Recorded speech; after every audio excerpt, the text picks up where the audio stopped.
नमस्कार, स्वागत है आप सभी का गणेशा हैज टू हेल्प में। मैं हूं आपके साथ डॉक्टर दिलीप और बहुत बहुत स्वागत करता हूं आपका ज्योतिष के इस प्रोग्राम में। आज हम बात करने वाले हैं एक बहुत ही महत्वपूर्ण परिवर्तन के बारे में। गोचर में जो परिवर्तन आ रहा है हमारा, गुरु अपना नक्षत्र चेंज कर रहे हैं। देखिए, जो छोटे ग्रह हैं या कह सकते हैं जो तेज गति से चलने वाले ग्रह हैं, सूर्य, बुध, शुक्र, मंगल भी एक हद तक, पर मंगल उतना तेज नहीं चलते, पर सूर्य, बुध, शुक्र, उनके चंद्रमा तो बहुत ही तेज चलते हैं। नक्षत्र अक्सर बदलते रहते हैं, उसका भी महत्व है, पर जब गुरु, शनि, राहु, केतु जब नक्षत्र बदलते हैं तो उसका एक विशेष महत्व हो जाता है, क्योंकि बहुत लंबे समय तक वो उसी नक्षत्र में बैठकर वो रिजल्ट देंगे, उसको समय मिलता है अपना रिजल्ट देने का। तो ऐसा ही एक महत्वपूर्ण परिवर्तन होने जा रहा है। गुरु अपना नक्षत्र चेंज कर रहे हैं। गुरु का नक्षत्र चेंज करना ये इसलिए भी इंपॉर्टेंट हो जाता है कि गुरु आपके धन, संपदा, क्रिएटिविटी, संतान, उच्च शिक्षा, भाग्य, लाभ, प्रमोशन, संपदा, इस सब को दिखाते हैं। उनका जो नक्षत्र है वो कहाँ पर है, बहुत महत्वपूर्ण रहता है। अभी तक वो श्रवणा नक्षत्र में थे, गुरु श्रवणा नक्षत्र में थे, जो चंद्रमा का नक्षत्र है, भगवान श्री विष्णु से जुड़ा हुआ, वामन अवतार से जुड़ा हुआ नक्षत्र है श्रवणा। लोगों को एक साथ लाता है श्रवणा, सुनने की शक्ति को दिखाता है, श्रवण शक्ति को। तो वो चंद्रमा आपकी राशि में दसम भाव को दिखाते हैं, तो दसम भाव से रिलेटेड ठीक ही नक्षत्र में थे। पर यह है कि चंद्रमा चूंकि बड़ी जल्दी जल्दी तेजी से बदलते रहते हैं, तो अपना रिजल्ट देने में थोड़ा सा दिक्कत आती है, उतना रिजल्ट नहीं दे पाता ग्रह। कब जब वो चंद्रमा के नक्षत्र में होता है तो बड़ा अनप्रेडिक्टेबल हो जाता है, चंद्रमा की तरह ही।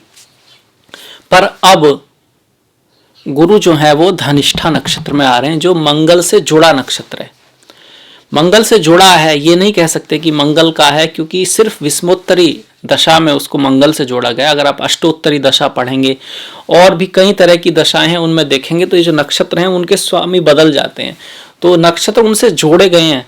लॉर्ड तो उनके वास्तव में उनकी देवता होते हैं, जैसे श्रवणा के देवता श्री विष्णु हैं, ठीक इसी तरह अष्ट वसु जो हैं वो जो है आपके धनिष्ठा, धन के इष्ट नक्षत्र धनिष्ठा के देवता हैं। 8 वसु जो प्रकृति पर धन, पैसा, अबंडेंस, फेम, यश, ये सब के जिम्मेदार हैं, दिलाते हैं। 8 वसुओं में से ही एक भीष्म पितामह भी थे। उनकी जो कहानी है, जो गंगा माता ने पानी में जो बहाए थे ना, वो 8 वसुओं ने ही जन्म लिया था। तो भीष्म पितामह से भी जुड़ा हुआ एक नक्षत्र है, ये मंगल से जुड़ा हुआ नक्षत्र है, धन, संपदा, इन सब से जुड़ा हुआ नक्षत्र है। अच्छा नक्षत्र माना जाता है पैसे के मामले में, धन के मामले में, फेम के मामले में। पारिवारिक लाइफ के मामले में थोड़ा सा नेगेटिव नक्षत्र माना जाता है। म्यूजिक के लिए बहुत अच्छा है, म्यूजिक, पॉलिटिक्स, रियल एस्टेट का काम, मंगल से जुड़े हुए जितने भी काम है, चाहे वो सर्जन हो, चाहे वो आपका आर्मी में कुछ बनना हो, या फिर आपका पुलिस, मिलिट्री वगैरह, ये सब जो मंगल के कार्य हैं वो उसके लिए बहुत अच्छा है। फेम के लिए, क्योंकि इसके जो सिंबल है ना, एक सिंबल है आपका शिव जी का जो ड्रम टाइप से है मृदंग, और दूसरा भगवान श्री विष्णु की बांसुरी है। तो music, rhythm, media industry, name, fame, ऐसा कोई भी काम जिसमें बहुत सारी चमक धमक, फेम हो, वो धनिष्ठा नक्षत्र से जोड़ा जाता है। तो उसमें आने वाले गुरु आपके लिए क्या रिजल्ट लेके आएंगे, उसके लिए हमको देखना होगा। पहले तो आपकी कुंडली में मंगल किन भावों को लॉर्ड करते हैं, क्योंकि उन भावों के रिजल्ट अब गुरु देंगे। वो आपकी कुंडली में द्वितीय भाव और सप्तम भाव को लॉर्ड करते हैं मंगल। तो द्वितीय भाव किस चीज का है? वाणी का है, आपके कपड़ों का है, आपकी ज्वेलरी का है, आपके परिवार का है, कुटुंब में जो हार्मोनी होती है, परिवार में जो व्यवस्था होती है वो कैसी रहेगी, उसका है। इसके साथ साथ द्वितीय भाव आपके बोलने का, स्पीकिंग एबिलिटी का भी है।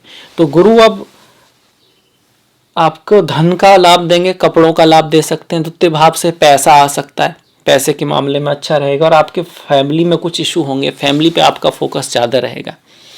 इसके साथ साथ सप्तम भाव का भी मंगल मालिक हैं आपके, और सप्तम भाव किस चीज़ का? आपकी शादी का, मैरिज क्वालिटी का, कैसी शादी हो उसका, यात्राओं का है, यात्राएं बढ़ेंगी।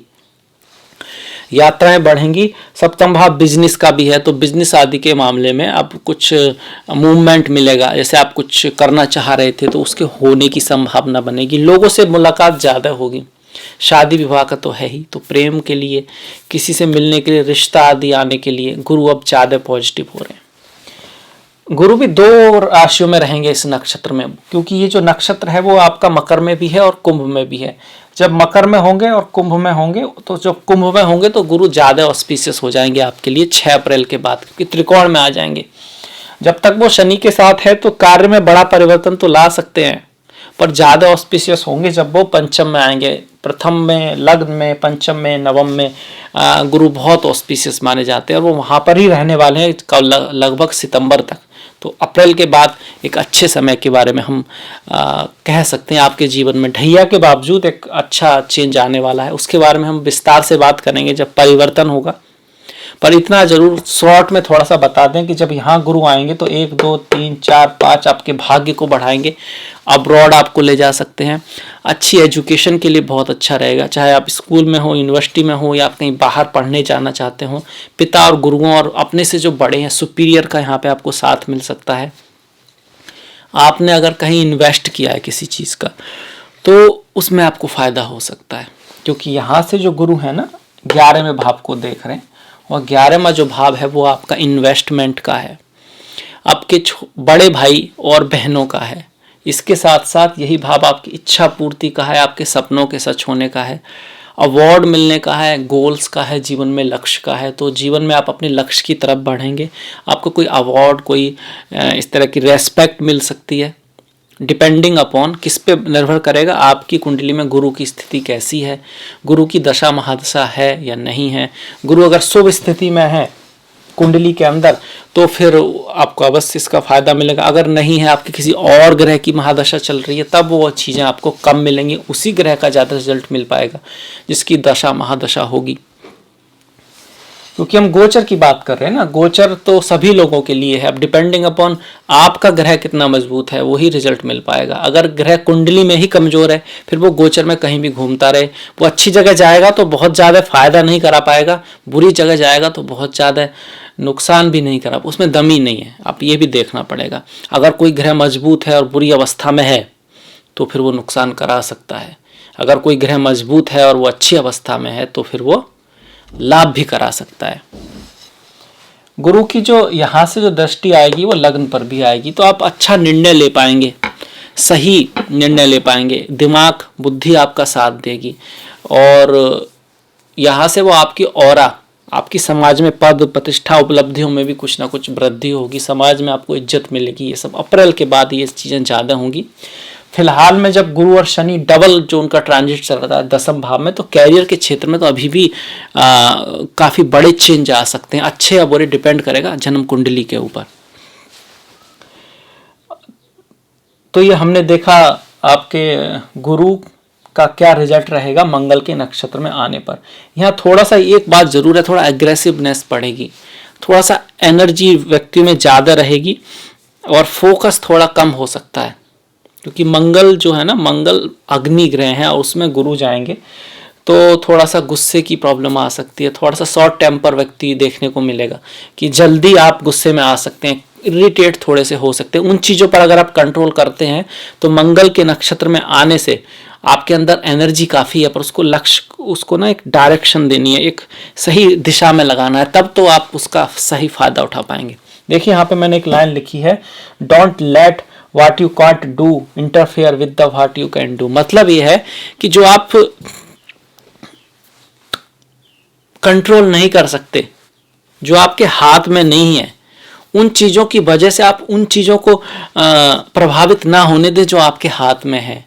आप ऐसे कह सकते हैं कि देखिए पढ़ाई, अगर आप स्टूडेंट हैं तो पढ़ाई आपके हाथ में है काफ़ी हद तक, पर अगर मम्मी ने कुछ कह दिया या किसी फ्रेंड ने आपको कुछ कहा या कोई बात चल रही है तो उसकी वजह से आपकी पढ़ाई इफेक्ट हो रही है, जबकि पढ़ाई तो आपके हाथ में थी। अब उसे ये नहीं कह सकते कि वो आपके हाथ में नहीं है, काफ़ी हद तक हाथ में है।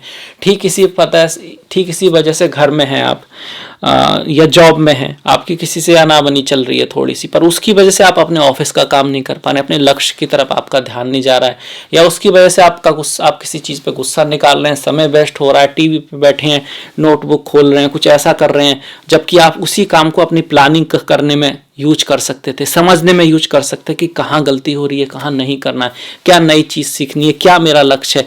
तो आप बहुत सारी चीज़ें कर सकते हैं, पर आप नहीं कर रहे हैं क्योंकि दूसरी जो चीज़ें हैं जो आपके हाथ में तो नहीं है पर वो आपको इफेक्ट कर रही हैं। वो कई बार बहुत कोई एक्सीडेंट, कुछ ऐसी चीज़ भी हो सकती है, पर फिर भी कोशिश कीजिए कि जो चीज़ आपके हाथ में नहीं है, क्योंकि वो तो हाथ में है ही नहीं ना, पर जो हाथ में है उसे क्यों हाथ से निकाला जाए, क्यों ना उसको संवारा जाए, क्यों ना उसको सुधारा जाए, क्यों ना उसके लिए कोशिश की जाए।